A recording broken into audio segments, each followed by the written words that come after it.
Hello दोस्तों, welcome to cafe IAS. और cafe IAS के इस वीडियो में हम बात करेंगे फंडामेंटल ड्यूटीज के बारे में, और एक एसोसिएशन के थ्रू हम ये समझेंगे कि अगर कहीं फंडामेंटल ड्यूटीज क्वेश्चन में पूछ ली जाती हैं तो हमको क्लियर आइडिया हो कि फंडामेंटल ड्यूटी कॉन्स्टिट्यूशन में मेंशन है या नहीं है। तो प्रीवियस ईयर क्वेश्चंस की भी हम बात करेंगे इसी लेक्चर में, डिटेल्स की भी बात करेंगे, फंडामेंटल ड्यूटीज कौन कौन सी होती हैं, उनसे रिलेटेड और भी इंपॉर्टेंट फैक्ट्स क्या हैं। तो लेट्स बिगिन आवर लेक्चर। तो पहले हम देख लेते हैं कुछ रिलेटेड फैक्ट्स। देखिए, आर्टिकल 51A है, उसमें A B C D up to K करके 11 फंडामेंटल ड्यूटीज दी हुई हैं। ये पार्ट 4th ए में है। पार्ट 3 में आपके फंडामेंटल राइट्स आते हैं, पार्ट 4th में डीपीएसपी है, और पार्ट 4th ए जो कि बाद में ऐड किया गया, यानी कि ओरिजिनल कॉन्स्टिट्यूशन में फंडामेंटल ड्यूटीज नहीं थी, इनको बाद में ऐड किया गया है 4th ए पार्ट में। और आर्टिकल कौन सा है? 51A। और कहां से इंस्पायर हुई थी ये पहले देख लेते हैं। बहुत सारे सोर्सेस से इंस्पायर हुए थे, बट मेन इंस्पिरेशन आई थी वो थी सोवियत यूनियन का जो कॉन्स्टिट्यूशन था, यूएसएसआर का कॉन्स्टिट्यूशन था, जिसको हम आज रसिया के नाम से जानते हैं क्योंकि इसका विघटन हो गया था। तो इससे इंस्पायर्ड है। बाद में ऐड की गई कॉन्स्टिट्यूशन में। क्यों ऐड की गई? क्योंकि इमरजेंसी के टाइम पे सोरेन सिंह कमेटी को अपॉइंट किया गया, उसने रिकमेंड किया था कि फंडामेंटल ड्यूटी सिटीजन की कौन कौन सी होनी चाहिए। तो सोरेन सिंह कमेटी ने रिकमेंड किया कि 8 फंडामेंटल ड्यूटी एक सेपरेट चैप्टर में कॉन्स्टिट्यूशन में ऐड की जानी चाहिए।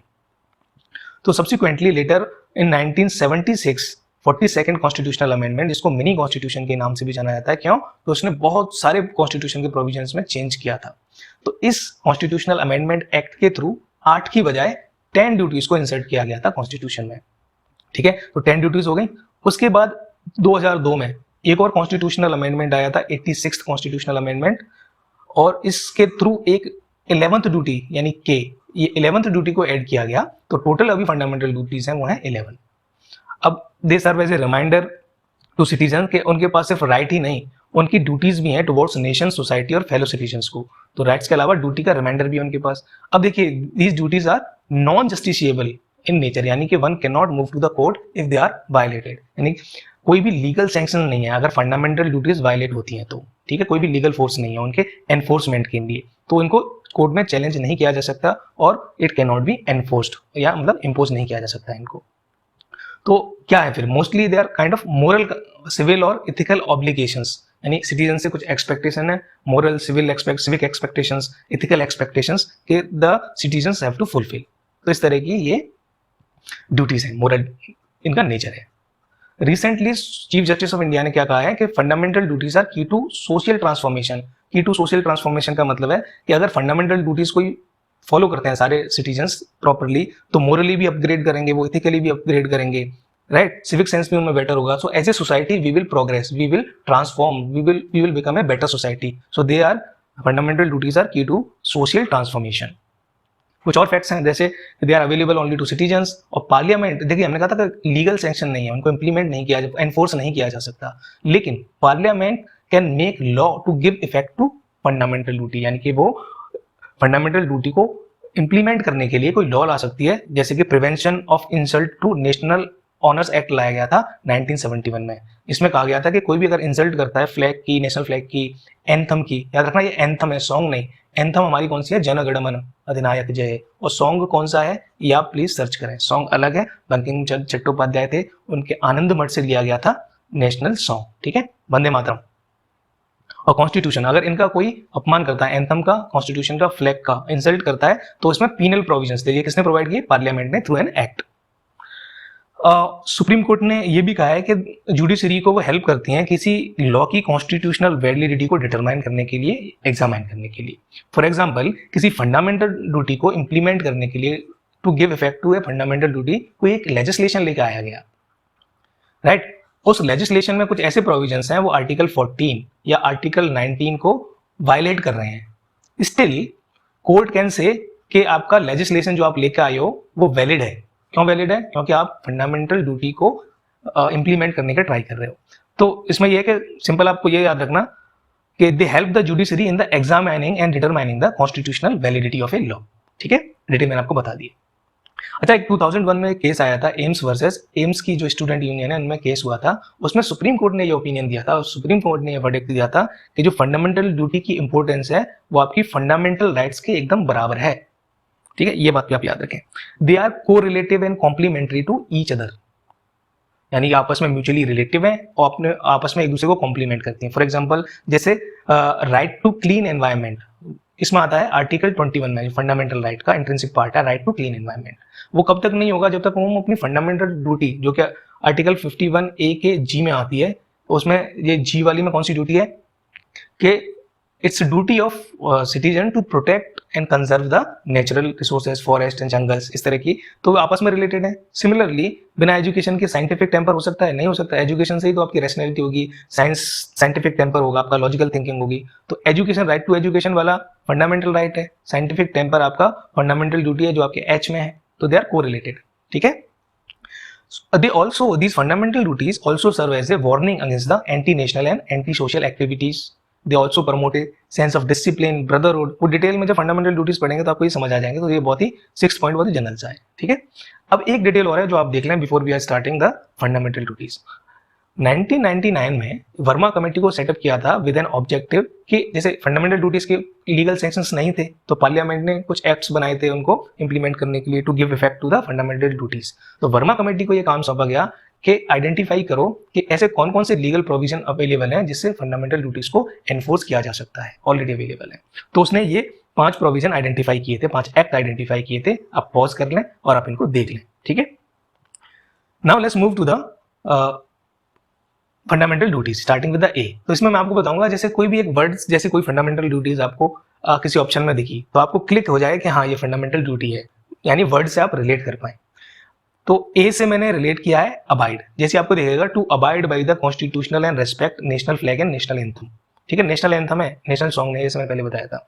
तो अबाइड आपको दिखता है तो आपको याद आएगा it is A, fundamental duty है, तो अबाइड से आपको याद रखना है ए, फंडामेंटल ड्यूटी। अब बी की बात करते हैं हम। बी में क्या है? To cherish the and follow the noble ideas that inspired the struggle for freedom. So when we say struggle for freedom, we remember Mangal Pandey, यानी कि अनऑफिशियली मंगल पांडे ने रिवोल्ट किया था अपनी। तो मंगल पांडे 1857 में, तो Mangal Pandey was a soldier of Barrackpore cantonment. So when we remember struggle for freedom we will remember Mangal Pandey and Barrackpore cantonment. Barrackpore से क्या हो गया? बी। ठीक है। तो आपको जैसे ही ये फंडामेंटल ड्यूटी दिखती है तो आपको सीधा क्लिक क्या होगा? Struggle for freedom, Mangal Pandey और बैरकपुर। तो आपको क्लियर आइडिया हो जाएगा ओके बी वाला है तो ऑब्वियसली ये फंडामेंटल ड्यूटी है। आपके दिमाग में, आपके ब्रेन में इस तरह के लिंक क्रिएट हो जाएंगे ना, तो subconsciously you can take the right answers. So again as I said, Barrackpore cantonment में था मंगल पांडे। तो ये मंगल पांडे ने अनऑफिशियली रिवोल्ट किया था, अनऑफिशियली स्टार्ट से पहले 1857 से फिर जो रिवोल्ट हुआ था। तो बी से आपको बैरकपुर याद रहेगा। Now come to the C. Constitution में जो पार्लियामेंट में भी हम देख रहे थे कॉन्स्टिट्यूशन के पार्ट में, तो वहां पे क्या था? To uphold and protect the sovereignty, unity, integrity. ये वाले वर्ड कहाँ पे देखे हैं आपने?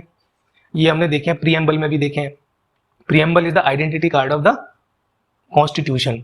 तो जब हम इनकी बात करते हैं sovereignty, unity, integrity, they are the basic value of the constitution. तो सी फॉर सी, इस तरह से आप एसोसिएट कर सकते हैं।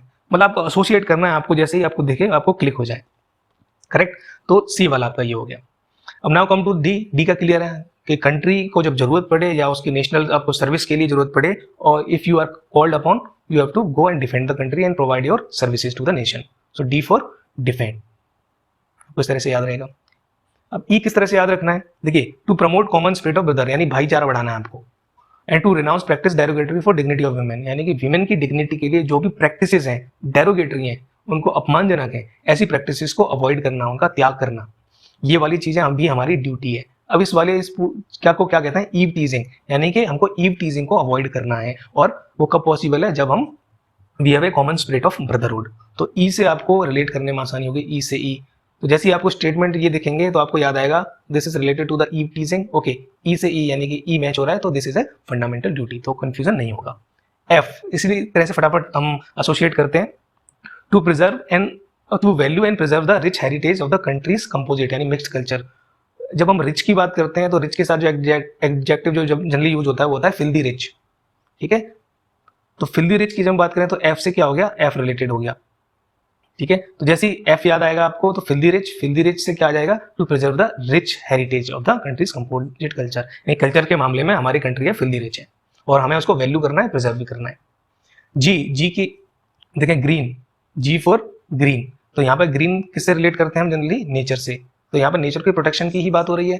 To improve the natural environment including forest, lakes, rivers, wildlife and to have compassion, Hindi में इसको कहते हैं करुणा, to have compassion for living creature. So we are talking about the nature and having compassion. तो G green for nature, G से आप इस तरह connect कर लेंगे, G green for nature. Now let's come to the H.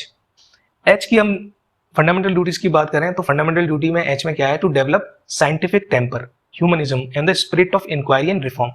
Scientific temper, rationality की हम इसमें बात कर रहे हैं, सेंस ऑफ इंक्वायरी की बात कर रहे हैं. तो जब भी साइंटिस्ट की बात आती है तो मॉडर्न इंडिया के one of the most prominent scientist में नाम आता है डॉक्टर होमी जहांगीर भाभा का. ठीक है, तो जब हम इस तरह की बात करते हैं साइंटिफिक टेम्पर की, ह्यूमनिज्म की, spirit of inquiry and reform की, तो we remember Homi Jehangir Bhabha. We can relate H to H. ठीक है, we can easily remember this fundamental duty. Now come to the I, to safeguard public property and abjure violence. देखिए इसको कैसे relate कर सकते हैं, कैसे याद रख सकते हैं. हम किसी को इंटिमिडेट करते हैं, किसी को बुली करते हैं, किसी को डराते धमकाते हैं, किसी को परेशान करते हैं, तो एंड रिजल्ट क्या होगा, रिएक्शन करके वायलेंस में ही रिएक्ट होगा. कि सैचुरेशन के बाद एक कंडीशन ऐसे आ जाएगी कि वायलेंस की कंडीशन आ जाएंगी. सो आई को आप इंटिमिडेट से कनेक्ट कर सकते हो, intimidate in the end leading to the violence, intimidation से. अब दूसरा इसको रिलेट करने का तरीका है to safeguard the public property. जो भी पब्लिक प्रॉपर्टी कहाँ से बन रही है, कहाँ से क्रिएट हो रही है, आप जो इनकम टैक्स दे रहे हैं उससे तो आ रही है प्रॉपर्टी. सो आई से आप या तो इनकम टैक्स से रिलेट कर लो या इंटिमिडेट से रिलेट कर लो. तो दोनों से ही आपको ये वाले स्टेटमेंट याद रह जाएगा, to safeguard public property and to abjure violence. Now J, to strive towards excellence in all sphere of individual and collective ability so that nation constantly rises to higher level. यानी कि individual level पे और collective level पे हमेशा efforts करते रहना कि जिससे हमें ज्यादा एक्सीलेंस मिले. स्ट्राइव टुवर्ड्स एक्सीलेंस, राइट, जिससे नेशन की ग्रोथ हो. नेशन की ग्रोथ हो तो फाइनल डेस्टिनेशन क्या है कि we are striving hard for our betterment and the betterment of the nation, जिससे वो जगत गुरु बने और उसकी वर्ल्ड में जय हो, जयकार हो. तो J, तो एक्सीलेंस के लिए स्ट्राइव क्यों कर रहे हैं, नेशन के ग्रोथ के लिए, जिसकी उसकी जय हो या जगत गुरु बने. तो J से आप इस तरह से जय को, इस फंडामेंटल ड्यूटी को कनेक्ट कर सकते हैं. कि आप सबको पता है सबसे लास्ट में 86th कॉन्स्टिट्यूशनल अमेंडमेंट से ऐड की गई है 2002 में. तो इसमें क्या कहा गया है, it is every person is to provide opportunity for education to his child और हर child between the age of 6 year and 14 years. याद रखना फंडामेंटल राइट्स में, फंडामेंटल ड्यूटीज में जो एज कही है, फंडामेंटल राइट में क्या है आर्टिकल 21A और फंडामेंटल ड्यूटी में लास्ट ड्यूटी है K. उसमें फंडामेंटल राइट और ड्यूटीज में क्या है 6 to 14 की बात की गई ईयर्स की, जबकि 0 to 6 की हम बात करें दैट इज इन DPSP, जो हम डिटेल में बाद में पढ़ लेंगे. ठीक है, तो ये केसेस आपको याद रह जाएगा. और नहीं याद रहे तो किस्मत बदल जाती है एजुकेशन से, यानी कि ज्यादातर लोगों की एजुकेशन की वजह से किस्मत बदल जाती है. तो इस तरह से आप के से के कनेक्ट कर सकते हैं, वैसे आपको याद रह जाएगा क्योंकि लास्ट ड्यूटी है. तो हमने कनेक्ट कर लिया, उससे रिलेटेड फैक्ट भी देख लिए और अब हम प्रीवियस ईयर क्वेश्चंस फटाफट देख लेते हैं. आपको देखो बहुत क्लियरली कैसे जल्दी जल्दी आपको पता लग जाएगा. Constitution of India which of the following is not a fundamental duty.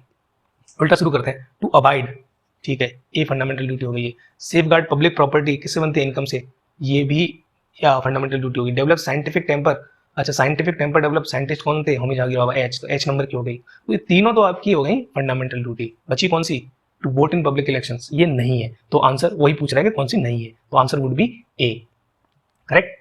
और ये मैंने बता दिए थे सारी डिटेल्स. ठीक है, अब एक और क्वेश्चन देखते हैं, 2012 में पूछा था. इसमें कौन कौन सी ड्यूटी है आप एक बार खुद पॉज करके याद करने की, रिकॉल करने की कोशिश करो, मैं बताता हूँ.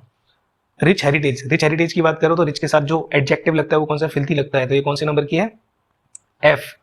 वीकर सेक्शन, इस तरह का कुछ हमने एसोसिएट ही नहीं किया है. Scientific temper again H. Strive towards excellence, जिससे हमारी जय जयकार हो, जय हो, J. तो ये तीनों तो हैं, यानी कि 1 है, 3 है, 4 है. तो आंसर वुड बी 1, 3, 4.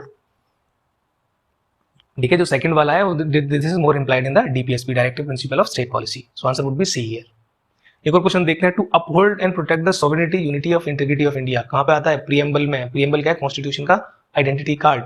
ये प्रोविजन कहां पे made, it is a provision made in the preamble. देखो टू लगा है, मतलब करने की बात हो रही है, एक्टिविटी की बात हो रही है. तो फंडामेंटल ड्यूटी होगी, कौन सी फंडामेंटल ड्यूटी है, C. So it is A fundamental duty. So answer is D. ठीक है, यहाँ पे C से कंफ्यूज मत होना, C नंबर है जो A B C up to K तक है, उसमें C वाली फंडामेंटल ड्यूटी है. यहाँ पे आंसर आपका D है.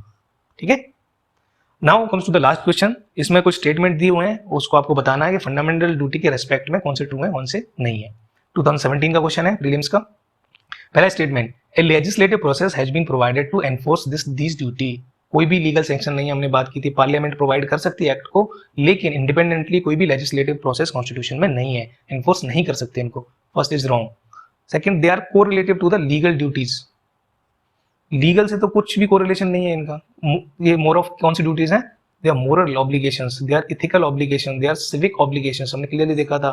तो ये भी गलत है, तो answer would be D, neither 1 nor 2। ठीक है, ये थोड़ा सा एक्सप्लेनेशन दिया हुआ है, ठीक है, ये आप देख लें। वो बाकी सारी चीज हमने ये भी अपने अच्छे से डिस्कस किया हुआ है, लेकिन फिर भी अगर आपको देखना है तो please pause and you can read the information. तो आज के लिए बस इतना ही था। अगेन मैं वही कहूंगा, जितना आप यहाँ पे सिली मिस्टेक्स कर रहे हैं, क्वेश्चन आंसर अटेम्प्ट कर रहे हैं और याद रख रहे हैं इन्फॉर्मेशन, उतना बेटर रहेगा, क्योंकि इससे आप सिली मिस्टेक एग्जाम्स में, रियल एग्जाम्स में कम से कम करेंगे, जो आपके सिलेक्शन चांस बढ़ा देंगे। तो आज के लिए बस इतना ही था। स्वस्थ रहिए, अपना ख्याल रखिए, मिलते हैं अगले KPIs के नए वीडियो में। तब तक के लिए थैंक यू।